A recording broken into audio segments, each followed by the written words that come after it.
كلنا عارفين إن الدولة عندها أزمة في الدولار والعملة الصعبة، والدولة بتحاول تدور على مصادر يمين وشمال وبيع شركات وطرح أصول وشغلانة يمين وشمال وقروض وكله عشان تحل الأزمة دي.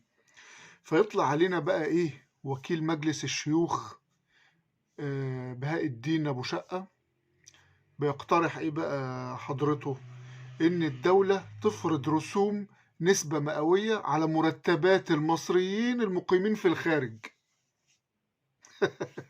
يعني يعني الناس عايشة بره، بتشتغل بره، طلع ميتين أبوها بره عشان تصرف على عيالها وأهليها هنا. البي دماغه تفتقت على هذه الفكرة، يعني إنه يفرض عليهم رسوم. يعني هم شغالين بره وعايشين بره، يعني لا بينتفعوا منك بحاجة هنا ولا أنت نافعهم بأي شغلانة، بل بالعكس هم بيفيدوا البلد إنه بيحولوا عملة صعبة للدولة. فالبيع عايز ياخد منهم نسبة زي إتاوة كده، يعني هاخد إتاوة من المصريين اللي في الخارج، ناخد عليهم إتاوة بقى. كل واحد يجيب بقى إيه بيان للدخل بتاعه بره، أنت بتاخد كام يا برنس، وتعالى بقى نحط لك نسبة إيه. كل واحد يدفع 10% من مرتبه أو من شغله أو من حجم أعماله بره. أنا ما شفتش في حياتي بجاحة أكتر من كده صراحة.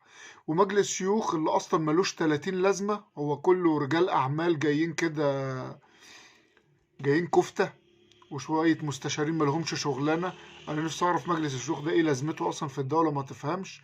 بس محملين ميزانية الدولة مصاريف قد كده وبلاوي قد كده، مكافآت وبدلات ومرتبات وشغلانة هباب، وملهمش لازمة، بيفيدوش البلد بحاجة. يعني هي كلها ماشية مجاملات كده، يعني المجلس ده معمول مجاملة للناس اللي عايزين يجاملوها، حطوها فيه. لكن إيه لازمته؟ ملوش 30 لازمة.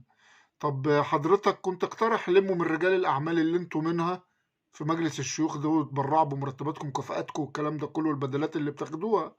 انتوا أولى، انتوا بتصنعوا على الناس اللي طلع عين أبوها وشقيانة بره، بتستسهلوا الحلول. عايزين تلموا وخلاص من أي حاجة ومن أي حتة، مش عارفين تلموا ازاي. والله العظيم شر البلية ما يضحك.